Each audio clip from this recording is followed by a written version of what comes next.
Welcome to Education in Color, presented by New York City Men Teach. My name is Saad Kabir. I am a Senior Recruitment Coordinator for the New York City Department of Education, and I am joined here today with Chimere Stephens, Senior Director of New York City Men Teach. Chimere, would you like to introduce yourself? Yeah, hi everyone. Chimere Stephens, Senior Director of Diversity Recruitment at the New York City Department of Education, and I also serve as the Senior Director for NYC Men Teach here at the DOE. Great. Now, moving on to our next question, I wanted to ask you, what was your educational experience like growing up? And what was your relationship with education and school in general? Yeah, it's a great question. So, if you don't know, my mother is a lifelong educator. She's currently actually getting ready to retire from the New York City Department of Education and has taught everything from kindergarten all the way through 12th grade here in New York City. And so I grew up in a household seeing my mother teach during the day, come home, cook for us, help us with homework. And then she was out the door going to take grad classes to get her certification to be a teacher at a city college. And so, our weekends were spent my weekends were spent helping her set up her classroom, purchase supplies for students. And so from a very young age, I was always around education. My mom lived in the community where the school was. And so there was that connection between her students, their families. And so from a really early age, I kind of knew that, community education, like that's something that was just instilled in me and something that I knew I was interested in from a really young age. So that was like my first intro to education. And shout out to City College, because that's actually my alma mater too. Yes, shout out to City College. So moving on then, have you ever had a male teacher of color growing up? And if so, which teacher stood out the most and why? Yeah, so interestingly enough, I had my first male teacher of color in 8th grade. I'll never forget Mr. Regan. Crazy story, right? So I went to from K through 8th grade, like a performing arts school in the South Bronx. And in 8th grade, like I'm getting ready to graduate, my that 8th grade year, getting ready for high school. This guy, Mr. Regan, was he was a homeroom teacher, but like the coolest dude in the world, man. Just like from the way he dressed, his swag to his content, how he taught. I remember I used to be upset because all the girls in the class was also like, you know what I'm saying, fond of Mr. Regan. Right. But he was just a cool dude, man. Just, man of color, smart, like I said, in terms of his content, smooth. And I'll never forget, funny story, I ended up on like a weekend, it was like a Saturday, I ended up going to the movies with some of my friends. And so we're chilling in the movies, we get our snacks, we're like excited, hyped to watch this movie. And one of my buddies was like, yo, that's Mr. Regan. So I was like, nah, it can't be. You know what I mean? Like the disconnect between seeing your teacher in like this one space in a school to then seeing them, like in like a social setting and like the movie theater just like blew my mind, but also it just humanized them. It's like, man, it's like this guy that we idolize and like look up to, but he's at the movie theater. You know what I mean? And aside from the fact that he was in the movie theater, his wife was there. We were like, yo, this guy just like too cool. And so that was like my first experience with having a male educator of color, and that was in 8th grade. So shout out to Mr. Regan. And it's funny that you mentioned the whole fact about humanizing educators and seeing them outside the classroom, because I think when I was younger, everyone, myself included, we used to think teachers used to live in the basement, like some cyclops or something like that. And then when we see them outside, we'd be like, wait, oh my God, they're real. They're not just a fixture in the actual school. So how did you start your professional career in education? And what moment made you decide that this was the work you were meant to do?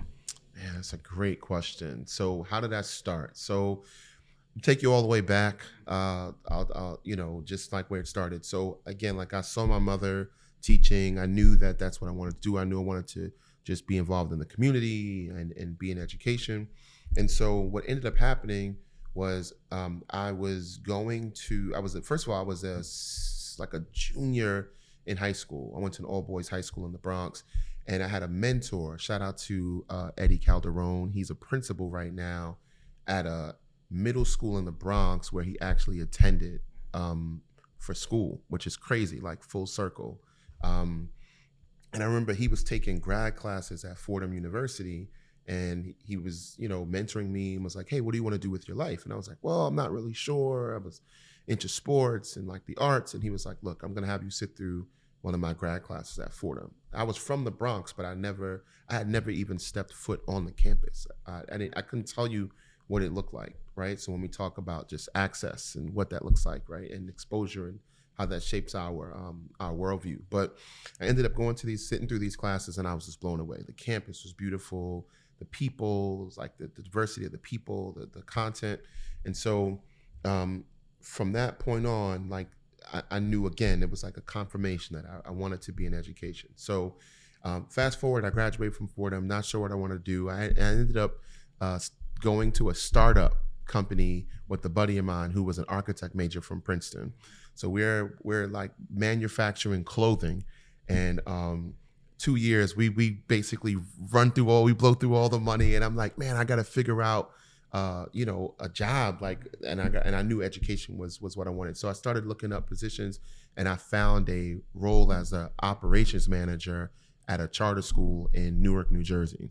So I ended up going and applying to that job. I ended up getting the job. I thought I was gonna go into the classroom, but I ended up in operations, right? And so was there at that school for about 3-4 years, and then ended up coming to New York. I took a fellowship through Princeton, ended up coming to New York to work at a nonprofit called Partnership with Children, which was awesome because it was all about, they worked with district schools and placed social workers in district schools to be able to support social emotional learning for children. And then it was from there that I ended up finding out about NYC Men Teach and the amazing work that they were doing or about to launch at the Department of Education, and ended up applying to a role as a program manager with NYC Men Teach, and now serve as the director. So that was kind of my path, like my stops on the journey, and where I am today. And I did not know you were part of a startup during your first couple of years in adulthood, because honestly, if I had a startup and I was, where were you located by? Oh, man, so it was a buddy of mine. He lived in Tribeca, and we had a little loft space on Leonard Street, down the block from his house. So he would just walk out. I was commuting from the Bronx, coming up from by Fordham, and it was just him and I, a little suite. It was I'm trying to remember. I think it was like 140 Broadway or something like that, right down in Tribeca. So you guys heard it here first. Chimere was doing startups before it was cool down in Tribeca. So now, moving on to the work you do with Men Teach, I'm actually very curious. Since its inception, how has New York City Men Teach changed the landscape for aspiring teachers of color in our city? Yeah, great question. So, as I mentioned, I came on as a program manager in 2016. The announcement, if you didn't know, was made in 2015 by then Mayor Bill de Blasio, who said, they wanted to help support 1,000 men of color in becoming educators in New York City DOE public schools, right? And so in 2016, we a team of us, about 20 people spread across the DOE, CUNY. If you didn't know, the City University is the largest, most diverse partner in terms of teachers who teach at the DOE. About 40% of teachers who teach in New York City come from CUNY. And so there are folks working at CUNY, at all of the CUNY campuses, and then also, again, folks at City Hall. So what ended up happening was everyone came together. We had this goal of 1,000 by 2018, which we met a year early. And basically what we were able to see, I think, I was looking up those numbers. Hold on, I want to make sure I get them right. But in 2016, we saw 647 men of color start teaching. In 2017, 725. In 2018, 702 men of color. In 2019, 473. And in 2020, obviously, with the pandemic, with some challenges in hiring, we saw 253 men of color get hired, which is interesting because just so you, for context and for framing, we receive as a recruitment team about 10,000 applications. That's just for like the broader, just larger DOE system as a whole.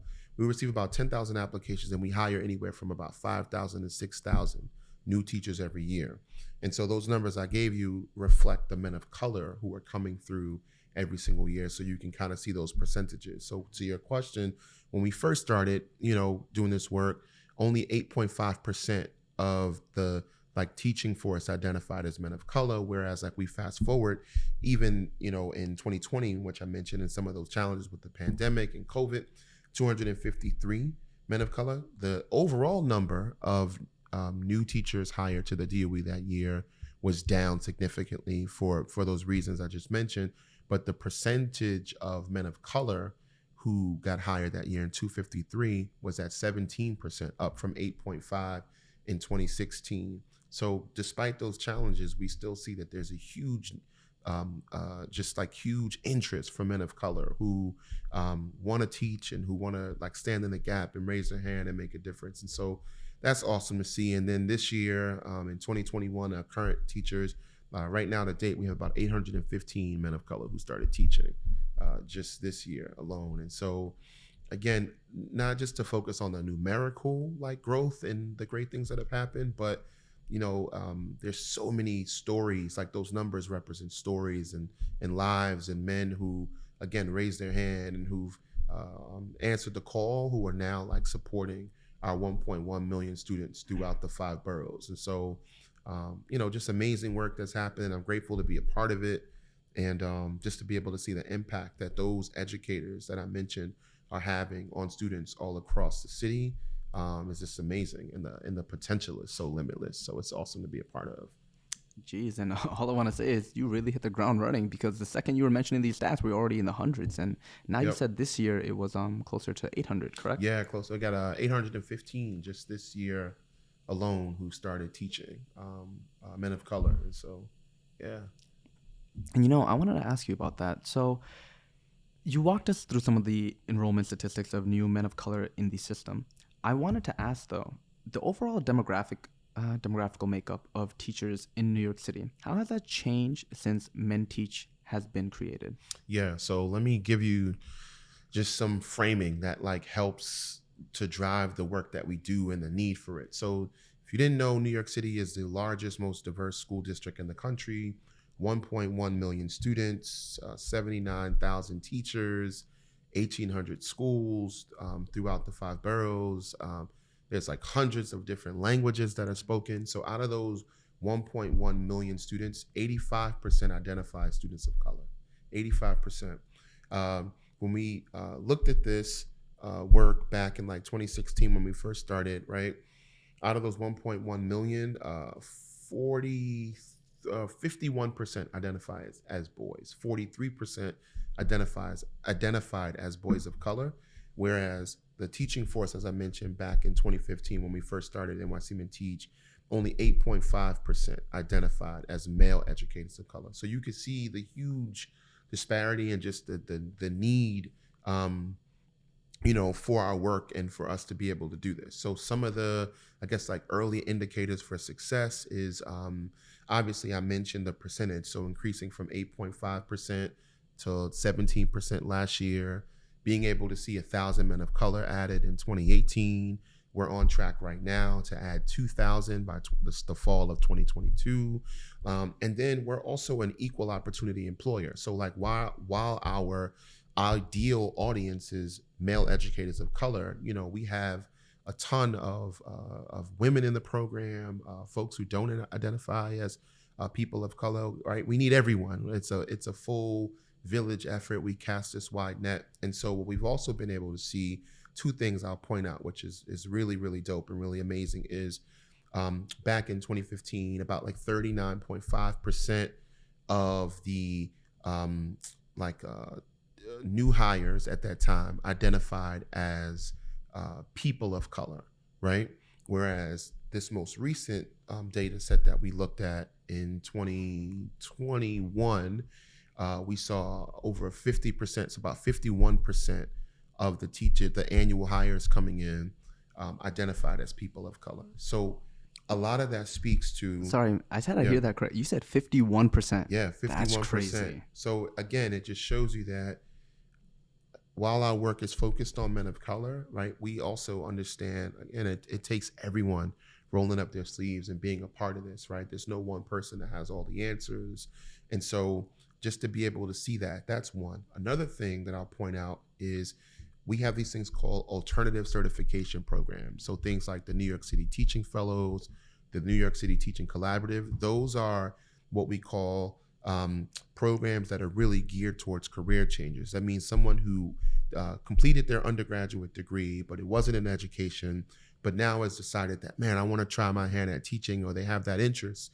And so what we do, or what the Department of Education does through those programs that we insource, is to provide a subsidized master's degree. So those folks are able to teach on like a transitional certification while at the same time completing coursework at a university, right?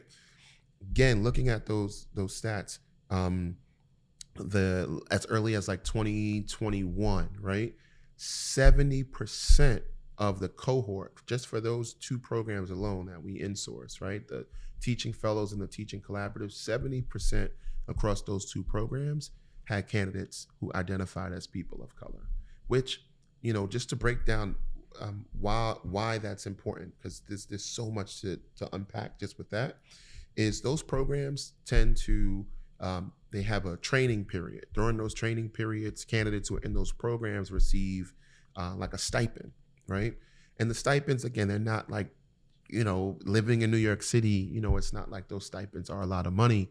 And so traditionally what you've seen is it also limits like the pool of people that are able to participate in those programs. And so changes that we've made to help to lessen some of the financial burdens, to also provide some wraparound supports through NYC Men Teach and the broader recruitment team, I think has really helped for folks to, to feel like, look, I could do this. I have some support. I got a cohort. I got a network.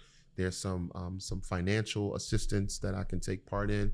And we've been able to see 70% of those cohorts most recently, be made up of people of color, which is amazing and awesome. And I think making a difference, so that we have a teaching force that better reflects that diversity that I talked about in 85% of students throughout New York City. And you know what? I'm glad that you mentioned the financial incentives, because for everyone watching, you tell me what the price of halal food is right now. It's like $6-7 a tray. My bacon, egg, and cheese went up too. So the second they raise the price of Arizona, then maybe I'm going to have to consider moving out of New York City. But one of the things that I wanted to touch upon is when there's a will, there's a way, because it seems like in New York City, regardless of whether or not you have a degree or you don't have a degree, to become a teacher, there are pathways that you can take. They just need to know the proper resources. Yeah, I would say that is probably been, I think, one of the biggest, sort of like accomplishments of the program has been our ability to, one, build authentic and genuine relationships with potential candidates, right? Like when we talk about 8.5% and we talk about that disparity that existed when we first started this work, it's clear that,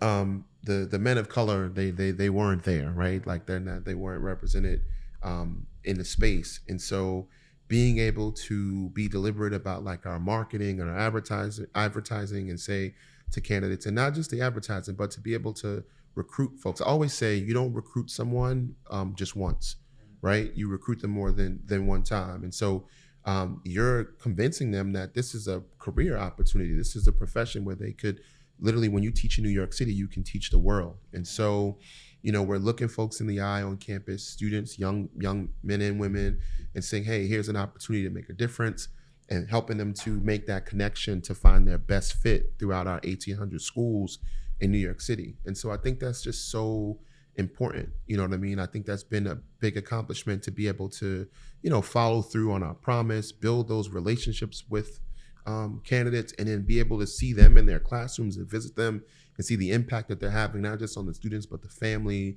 the entire school community. I think has been one of the greatest accomplishments, but then also being able to demystify the process for folks, right? Sometimes like websites, things aren't clear, or, email, or then you're on the phone and you can't get someone. And so what we try to do is be intentional about providing like a face for folks to be able to identify with. You know, we have like office hours where folks can come in, and sometimes they're, you know, they're talking about the applications or just trying to figure out how to teach, but it's also just humanizing the process and just giving them someone that they can talk to and relate to and ask those questions they might be embarrassed to ask in like a larger forum, you know, to say, it's cool, man, we've been there. And so I think that's been one of the biggest accomplishments, you know, of the program, to be able to do that. We have people, man, who like, man, I wanted to teach for years and didn't know where to start or how to get into it, or I didn't have the money, or you know, how I was didn't know how to balance family and been able to just us, you know, with some of the wraparound supports, provide like advisement so folks can understand, because it's a individual process, right? Like while we move along some of our recruitment and cohorts, the certification process in New York City, you know, it could be an individualized thing. And so to be able to provide that and that support and demystify the process for candidates, I think it's just been awesome and been part of the ingredients to the success of the program to date. And you know, you mentioned something very important that resonated with me. You were talking about how when you teach in New York City, you're essentially teaching the world. And I actually want to tell a little story about that. When I was a charter school teacher, I was teaching 7th grade, but I was a co-teacher for 8th and 6th grade. During Thanksgiving, we had a Thanksgiving potluck. And my kids were in love with me. I'm hungry already. Man, you're about to get extra hungry because they loved me so much. They pulled out all the stops. I had fufu. I had bus-up shot. I had curry goat. I had arepas. I had everything under the sun. I was like, okay, wait, hold up. The UN of you food. got, I was like, yo, I got a whole buffet over here. But the crazy part is they enjoyed that so much that, you know, I'm gonna get a little emotional right now. One of them emailed me not too long ago, and they were like, oh, we miss you so much. Can we please get the photos from the potluck? Because I took photos of all of us. And I sent it to them because they're always going to hold a special place in my heart. They were the first class I ever taught. But the crazy thing is they all came from such diverse backgrounds. Yeah. But when we were in that class, it was just, look, even though I'm your teacher, we're a family right now. Yeah. And they could sense the love that I had for them, and they reciprocated that. And me personally, like, look, teaching is one of the most rewarding professions out there. So if anyone's watching this, if you love feel-good moments, you're going to love teaching. Yeah, it's going to be hard at certain points, though. But at the end of the day, things like that, like a Thanksgiving potluck, and definitely take that idea, because if you guys want free food, your kids are like the best outlet for that. But actually, another thing that I want to touch upon, and you were talking about, is the supports. Yeah. So I wanted to dive a little bit deeper into that and ask, what supports does New York City Men Teach offer, and why does New York City Men Teach offer those certain supports? Yeah, great question. So to answer that question, I'm going to, again, do some framing and some context that like informs our theory of action, informs like our approach to this work. So I mentioned that Mayor Bill de Blasio had the announcement in 2015. The work started in 2016, that initial goal of 1,000 by 2018. So what ended up happening was, which I'm going to be like a little like behind the curtain, like Wizard of Oz moment, right? Is in 2018, we ended up seeing 1,000 men of color added to the teaching profession, right? We had train ads that ran, bus ads, Staten Island Ferry. I mean, like we utilized the local radio stations, right? And we saw, I mean, we had about 10,000 like men of color who just mother, not even men of color, mothers who were like, my son would be a great candidate, right. Aunts, uncles, grandmas, right? And so we saw 1,000 men of color hired, but what it isn't mentioned is there were about another 400 to 500 men of color who raised their hand, who at the time, right, that we put out that call and cast that wide net, who weren't able to teach at that time. And the reason for that, right, and I should mention this, right? City Hall currently, the Young Men's Initiative, they serve as a funder for our program, also as a evaluator and also a policy driver. So you can't talk about recruitment without talking about policy, right? And so what ended up happening was with those men of color who raised their hand at that time, that 400 or 500, what we realized is a couple things. One, some of them, right, they had their bachelor's degree, but some of these programs, like an alternative certification program, or even going through a graduate school program, the state requires like a 3.0 GPA, and that's at the undergraduate level. So we had folks who had master's degrees or an MBA, right, or a law degree, but you know, for whatever reason, they had some challenges at the undergrad. What if you like the anecdotal data and talking with those candidates, you realize Some of them were playing sports at the time. Some of them were working full time to provide for their families, right? And so it was hard to be able to not like give them like a clear cut pathway at that time. So the GPA requirements, as mentioned by the state, was one barrier, huge barrier. Another one was the certification exams. Like folks couldn't pass. They had trouble with the certification exam. Specifically, we were looking at some of the math components of it, right? And I'm explaining why this is important because it all shaped some of the supports we provide. So you got the GPA requirement, you got the certification exams, not being able to pass them, and then also the cost of the certification exams. Folks were like, I don't have the money to take these exams, right? And so you look at those three, right? Those three things alone. And so what we realized from that, right, is if we wait, right, till folks are at the graduate or bachelor level, then whatever the pool looks like at that point, we're beholden to whatever that pool looks like. So one of the big things I get asked a lot is like, how do you effectively build a, I don't like the word pipeline, but pathway for more men of color, more male educators of color? And what I learned from that point was you have to start earlier. So when we look at those barriers, what we did is we said, let's just start earlier, right? So now we have like a high school to teacher program. Shout out to the Educators Rising program. We have a program called like our CBO partnership, where we partner with CBOs who are working in district schools and who have men of color, and we do some professional development there. And then we also have our own Grow Your Own program, which I'll talk a little bit about, called Ed Prep, which basically allows principals to nominate staff in their building who aren't full-time teachers to work with us, receive PD with us, and then the supports that we offer, all three of those groups are as such. And again, it's based off of some of those barriers we saw. So resume writing, cover letter support, demo lesson, these are all things that are given to participants by way of our ambassadors. So we have current teachers who we pay per session, which is like overtime, to be able to work with new teachers or prospective teachers. Resume writing, cover letter support, demo lesson, which is also important. You need that demo lesson for those interviews, and then interviewing as well. So mock interviews, and a lot of that we saw with the pandemic shifts to move online and virtual. So supporting them with their interview. And then the last one is certification exam prep. So we offered certification prep exam prep for all of the prospective participants. And what we saw also, again, it wasn't just the men of color. We had folks in other programs who didn't identify as like men of color. Were like, can we also take part in this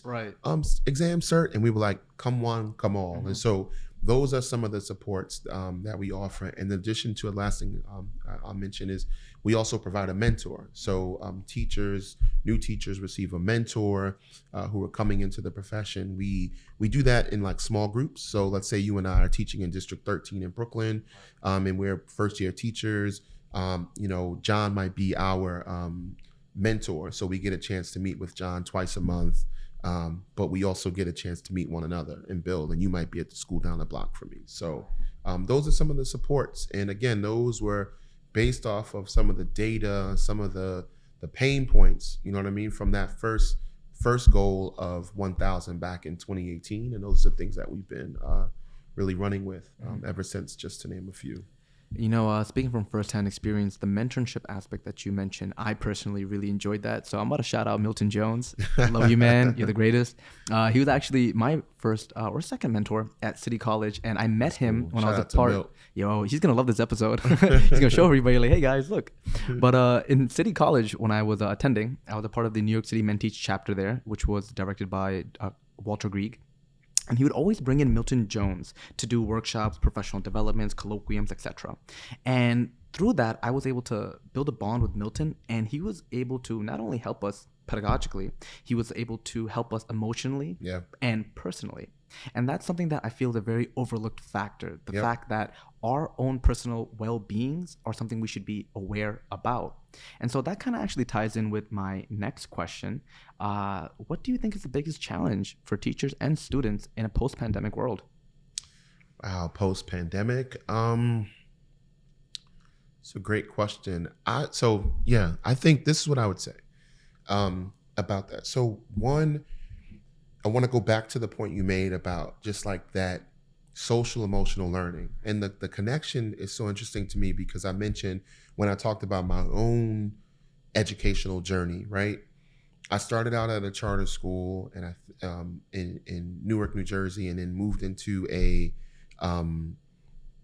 working with a CBO called Partnership with Children that placed social workers in district schools to be able to do individual counseling, group counseling. And I learned so much being around social workers that I feel like is infused into the program today, into NYC Men Teach. They have this thing where it was like open heart, open mind, like a holistic approach to like educating a student. It was like, look, you can't expect a kid to come sit through an exam and pass an exam when the night before, like, you know, they might have been moved from one shelter to a foster home that night. Clothes are like, you know, crazy, didn't have food, may have shoes, may not, right? Like, and so in the same way, like when we were thinking about educators, right? Like there's a quote that is referenced by Dr. Chris Emden, right? And he says, you know, for a lot of men of color, I think specifically like Black men, returning to a classroom or returning to a school building, for some of them is returning to like the scene of the crime, right? For those who were like pushed out, expelled, like, you know, like not good enough, right? And so what we realize also too is that for our educators that we're bringing in, that we're recruiting, that we're trying to cultivate, right? They also need those wraparound supports, right? Like they need those, you know, those networks. They need that community. You know, like even we talk about the mentoring piece, right? Like if you come in as a new teacher in the Department of Education, you are assigned a mentor like through your school, right? But what we realize in some of the candidates that we work with is, you know, some of them, they don't feel as comfortable with those mentors, which is why we offer them mentors in small groups through the program, because they're like, look, you know, there's sort of like this stigma that they think exists in being able to say that you might not know something, or like support with a lesson plan, or struggling through something, and like it might seem punitive and you don't want to seem like you're not knowledgeable, right? And so there's a fear of like sharing that in within the four walls of the school, but then through the program they're able to have that extra outlet. Have that extra outlet, right? They need that community as well. They need that wraparound support, right? Like to be able to just talk about how they're feeling. If you're the only man of color in your school, right, and you had a hard day, who do you talk to? Yeah. Who can relate to you, right? And so what's interesting then also, to make the connection to something I mentioned earlier, which is CUNY, right? So you take the pandemic, and we know, right? We know, I said that CUNY provides about 40% of new hire teachers to the Department of Education on an annual basis, about 40%, right? CUNY is like the most diverse, you know, like sort of entity in terms of college university in the country, right? Like their students come from all the communities, the boroughs of New York City. Yeah, when I used to go to CUNY, I was crazy. I had foreign exchange students come from like other countries, and I'd be talking to them, and they'd be educating me on like, you know, the customs they had over there. But then they'd be like, it's such a culture shock coming to CUNY and seeing all these different walks of life because they weren't used to that. Yep. And so we know also when we talk about the pandemic that like Black and brown people and Black and brown communities, right?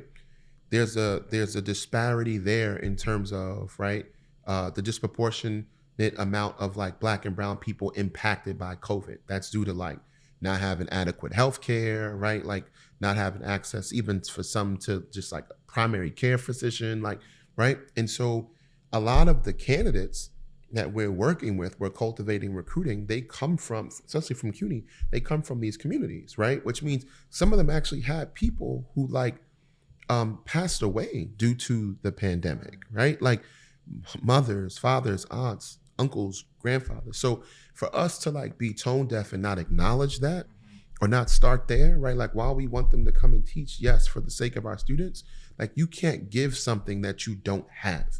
And so, or you can't pour from a cup that's empty. So like we need to do some like authentic and genuine love up on them, wrap our arms around them, make sure that they feel supported before we ask them to go help students to like, sort of live out their mission and realize who they are. It's like, look, let's just take a second. Let's take a breather and get you to exhale. Let's give you a space, right? We have these things, these affinity groups where folks are able to just be able to talk and be their authentic self.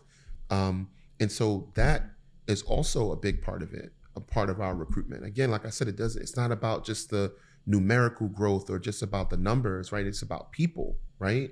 And so in that post-pandemic world, I think those have been the biggest things. It's just giving people a sense of community that's authentic and genuine and real, giving them a mentor, someone that can help them even with their content, or just provide that like social emotional support for a new teacher, and then also providing them with professional development. So we also have a professional development series where new teachers can also take part in. And there's things that we cover there like identity, restorative justice, mastery-based teaching and learning, culturally responsive and sustaining education.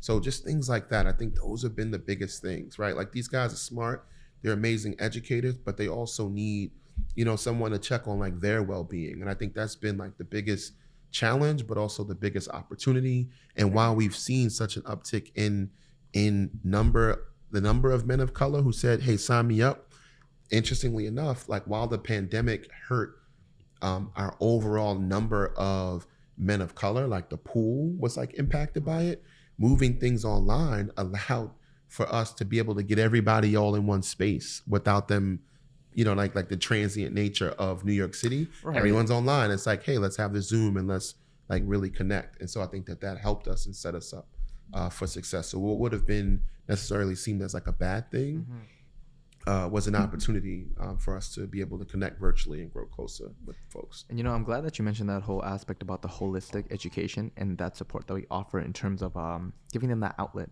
And I want to lead with this anecdote that I have. When I was an ambassador for the New York City Men Teach Summer Fellowship 3 years ago. Shout out to the fellowship. I know there's one going on this summer as well, so stay tuned for that content. But during that summer fellowship, I had a cohort, I think of like 10, 15 fellows. And I'm not going to divulge like the personal names or what happened to some of these people, but one day I noticed someone really wasn't feeling himself. He was out of it, in a daze. So, I took him to the side, like, what's up? And as he's telling me that somebody very close to him passed away. Yep. He wasn't even able to finish his sentence before he got choked up. Tears started welling in his eyes. And I don't know what came over me in that moment, but I was just like, I just grabbed him, and not like but like a bear hug. And I was just like, nah, so you can use my shoulder to cry on. And that's family. That's the brotherhood. Yeah, we were in each other's embrace for like 5-10 minutes. And afterwards, he realized that was such a great outlet, and he was thanking me profusely. But I told him, like, straight up, you don't need to thank me for this, because we got to be the change we want to see in the world. Yep. And being a male of color myself, it's, that whole saying, boys don't cry, all that type of stuff. Yeah. It's we very hard unpack for that us in the PDs, talking about identity or like toxic masculinity, and you know what I'm saying, just trying to dispel and break down so many of those myths, that have like negatively impacted us. You know what I mean? And just like allowed us just to be our authentic whole self and just bring that, because again, that's what we want for our students. We want our students to celebrate their diversity and their differences. You know what I mean? And be cool and be comfortable with that. And so to do that, I feel like we have to be we have to model that and like really, really have that in us. You know what I mean? I was just gonna say something you mentioned too about the summer fellowship, just to plug that real quick. It's an 8-week paid internship for college students who are looking to gain like valuable in-school experience. So what we do is we, for the first week of June, we do professional development with these college students, bringing them from all around the country. And then also for the entire month of July, they work summer school as teaching assistants to gain that experience. And so the juniors who go back to college, they are able to also gain money while in school as campus ambassadors. And then our hope and goal is that for the seniors, that they'll apply to teach with the Department of Education, either through the alternative certification programs or be connected with our CUNY partnership to enter into a traditional school of education. And so, it's just a great program. So look out for that, because applications open right now.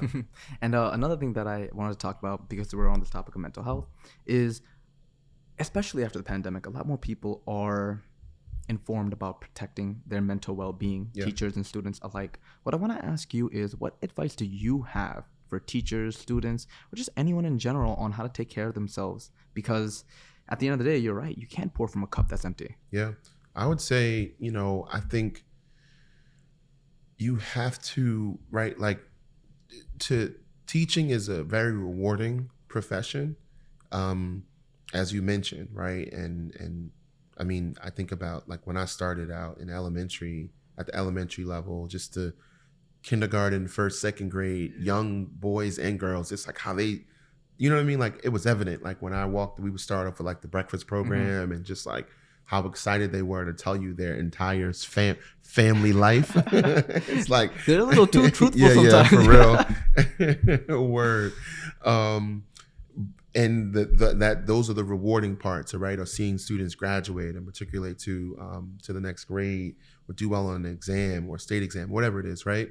But I think also, that call and that challenge of having anywhere from 20, let's say, to 25, 30 young people, right, who like you have to be on from the beginning, you know what I mean? Like the time you step foot in that school, in the classroom, and maybe not having like the time to just unplug or for the breaks, it could be very demanding. And so what I would say as just some remedies is, one, I think like folks have to take time out to find what rejuvenates them, whether it's like reading, whether it's spending time with family and friends, or like some of the things that we promote through the program is we have a something we call Third Thursday. Every third Thursday there's a networking mixer, so folks are able to come to wherever we're meeting. It could be at like a museum, it could be at like a local spot, and just connect,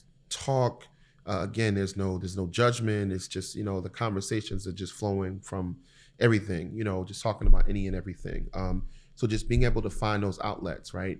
Some that, again, that are set up through the program, but just find out what works for you.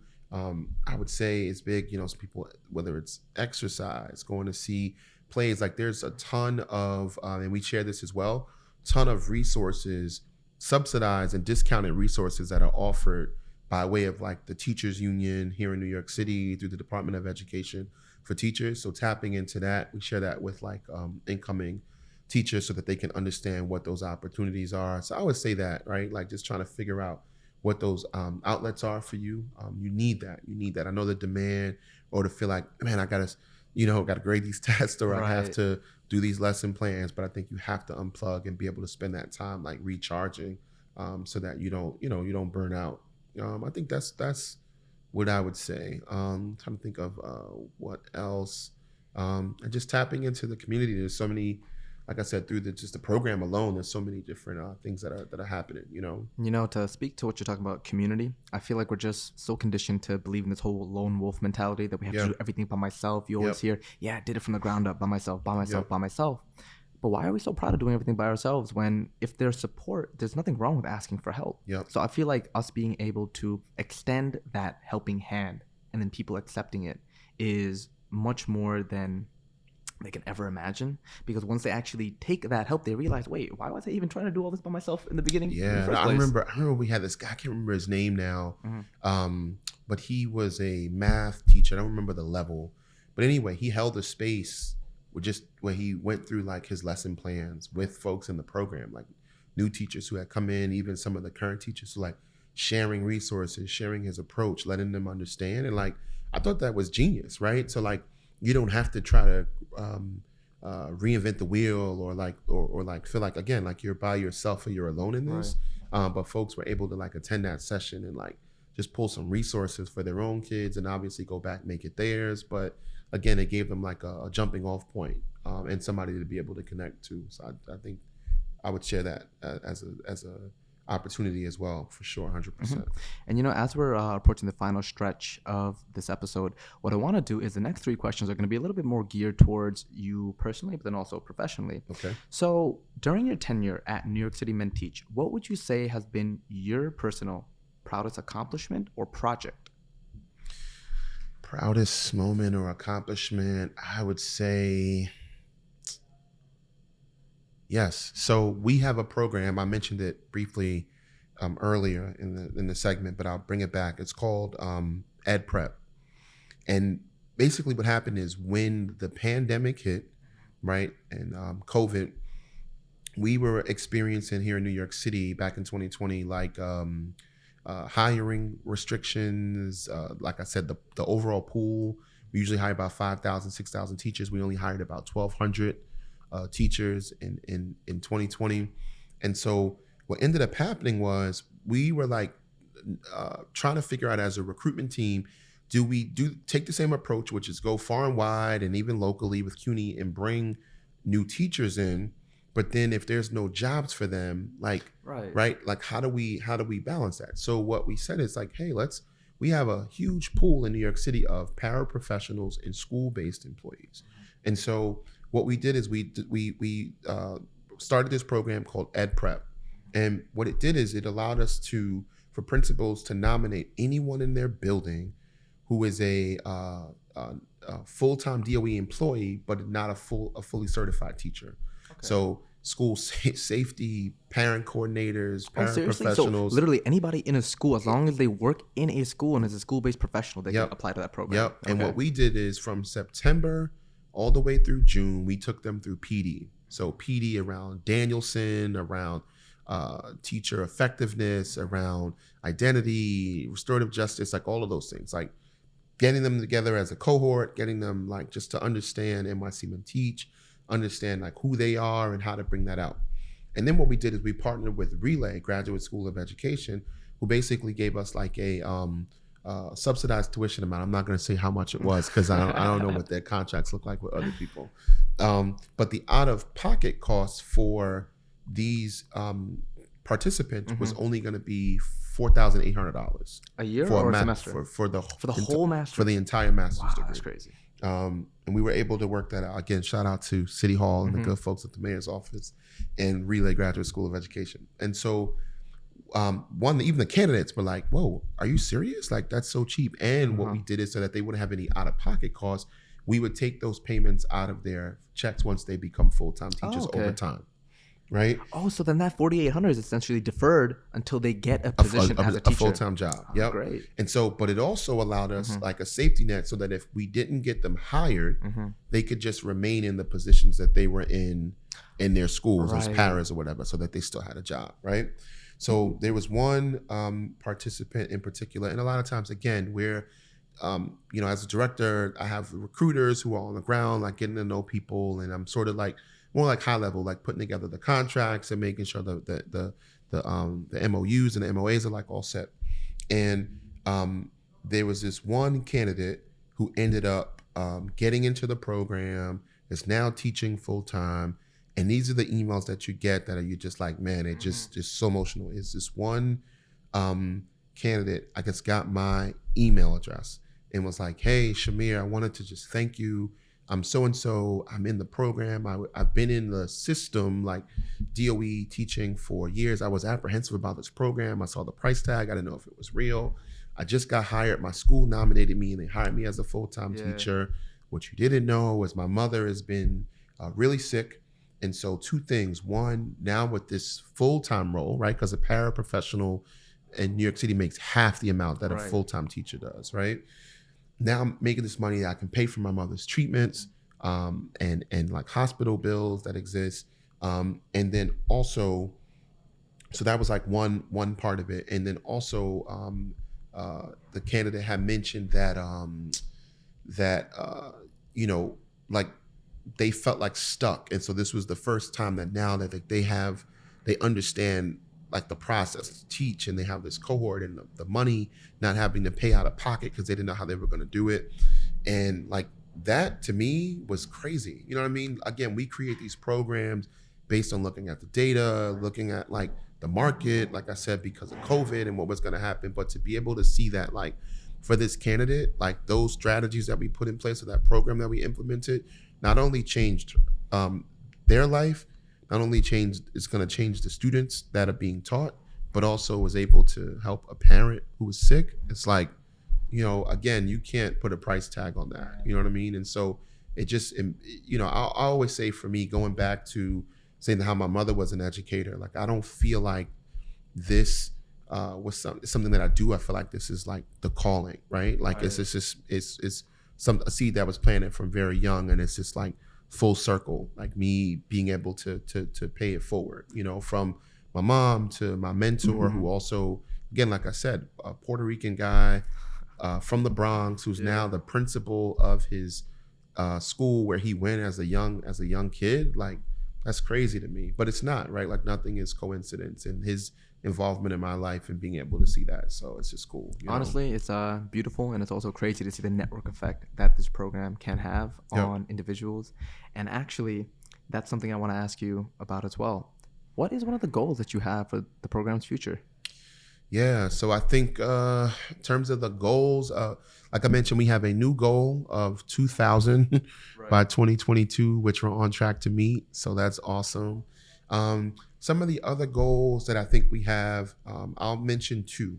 One is we're right now working with the City University of New York, so CUNY again, to be able to provide associate degree courses, an associate degree for our high school to teacher students. Oh, nice. So like a College Now course, essentially, giving them college credits. Operationalize that, working with the Office of Post-Secondary Readiness out of the DOE, so that, again, it's not just like a nice to have or something that's like, oh, that's cool, but it's like we're actually putting some money where our mouth is and saying, like, we want to invest in our young people because we see the benefit of them returning back to the schools and in the communities where they are from. So that's one. And then the second piece, which I also didn't mention when we had that first wave of 1,000 in 2018, if you notice, we didn't talk a lot about, or I didn't talk a lot about, the school's involvement. And so what we're working on now, right, because you can't talk about recruitment if you don't talk about retention, even though I will say, like, our retention numbers have been very steady at like 88 to 90%, which is awesome of our teachers. But we also look at it since we started in 2015 or 2016. We're looking at, usually you see what that looks like around the 5-6 year mark. So the verdict is still out, and we're looking at that right now. But that percentage looks really good. But what we're doing with schools right now, this like second wave or second goal or iteration of the program, is to work with school districts, superintendents, principals, to establish more inclusive and diverse hiring practices at the school level. Okay. So thinking about things like inclusive hiring, like a toolkit that principals can use that's made up of recommendations and resources from students, families, community members, teachers, right? So that's one. Then also having things like self-paced modules for folks at the school, having trainings for administrators at the school and teachers at the school, of things around things like a hiring committee, what that looks like, making sure that as you're bringing more diverse candidates in, that they feel included, that they are able to come in and do what they do as educators and not just seen as like, a dean or a glorified cop, right? So those things like that, I think, are part of our our new wave of what we're trying to do. And the last part on that also is around thinking about at the school level, like how we establish like hub and spoke schools that are like champions also for diversity, equity, inclusion, so that as we're recruiting candidates, right, because we don't place them, we don't do the hiring. The hiring is done at the school level. It's a autonomous process by principals themselves. But our goal is like to cultivate and like a diverse pool of equipped, knowledgeable, right, like ready to go candidates and help them to find their best fit. And so we want to create that bridge and serve as a liaison between the candidates or diverse candidates and these schools and helping them to find their best fit, so that all those things we talked about around like social and emotional learning and feeling comfortable, and maybe if you're the only man of color in your school, like the school has got some things in place to be able to support you. Even looking at like, I'll go as far as say this, like a dashboard. So schools have a dashboard to how equitable and inclusive their schools are in terms of the teaching force at their school alongside what the student population looks like. and they're able to use that, again, not in a condemning or like punitive way, but to use that to inform how they want to be more inclusive and where the areas for opportunity and growth are as a school. So that's what we're trying to do as like this new part of the goal. Thank you for that. And now we're actually moving on to the final question, which is going to be a very thoughtful one. The plane is landing. Right, finally. But here's the thing. If you could go back in time, would you do anything different? And why? In terms of the program? Personally or professionally?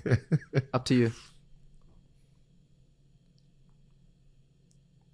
I got to think about that one. If I can go back in time, would I do anything differently? In terms of like my professional career, I would say no. Because I think like, you know, every stop that I've had, like when you look back, like 2020, I feel like contributed to just how I see the world, how I see education, and how it informs even some of the programming. So again, when I was at the charter school, there was a heavy focus placed on like academic rigor. Right.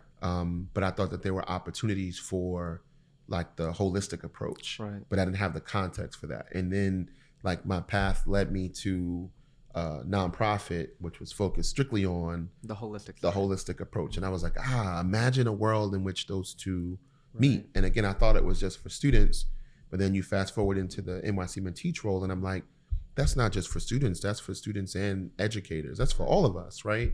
And so I wouldn't do anything differently there, because I felt like, again, nothing is coincidence, right? I think everything it happens for a reason.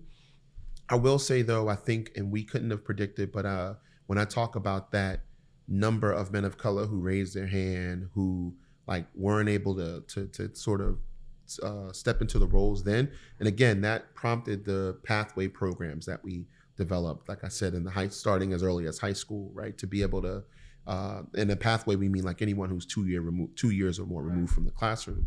But I think, man, if we could have caught some of that earlier, I think that would have been great. I think also too, just a lot more work and advocacy done at the state level around some of these things, like GPA, for example, which continues to be something that is a fight. Because again, I don't believe in watering down the profession, but I also don't think that a GPA requirement at the undergraduate level is the only indicator of how well someone's going to be as a educator, right? And so I think we focused a lot on the candidates, but like I mentioned in the last question, I think like going back and being more intentional and starting earlier with the schools, because that's where you're going to see system-wide change, right? I think that that's an opportunity where I want to see some things done differently there. And then also on the policy side, like not the trade-off where it's like we're focused on the candidate, but also trying to balance between the policy side, which the GPA and things like that are rolled into, and then also like on the school level and doing more work to be, you know, like pull more schools in so that we're able to see like system-wide change. Because New York is a big place, you know what I mean? When we talk about, you know, 1.1 million students, 79,000 teachers, right? Like I mentioned those numbers earlier about the percentages, and we're thankful for every single man, woman that's come through, but we also know that you know, there's still a lot more work to be done, and so our cause speeds on its way. And what I wanted to say is, first off, Chimere, thank you for taking the time to come on this podcast, you know, drop all these knowledge bombs. You guys should appreciate this, because this dude could charge a masterclass on this right now if he wanted to. But one of the things that I want to say before you wrap up is this was the first episode of this podcast, and I felt that it was only fitting to have one of the first champions of the program on the episode. And so before we wrap up, do you have any final words, shout outs that you want to do? Yeah, man, I would just say thank you for having me. Thank you for doing this for anyone that's watching. Thank you for taking time out to be able to tune in. Again, we're appreciative of every single man, woman, child that's connected to this program, from City Hall to CUNY and all of the program managers that do so much on their campuses to be able to support teacher preparation. And we need that. We need a full village effort of everyone just like rolling their sleeves up. Because again, I believe that we can see a world in which education here in this country and really around the world is, you know, like serving its purpose, which is to be able to help our young people to realize how dope and how amazing and how great that they could be. And it just, again, while it might seem like a tall task, I believe in incremental steps in the right direction. And so this is what we're trying to do. And we need any and everyone. We welcome any and everyone who is about that same mission to please, get in contact with us.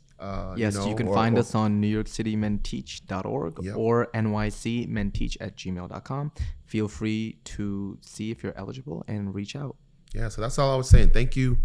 Thanks for creating this space, and we'll continue to do this good work. And with that being said, guys, that wraps up the first episode of Education in Color presented by New York City Men Teach. I hope you guys enjoyed this experience. There's going to be much more to come. Take care. Peace.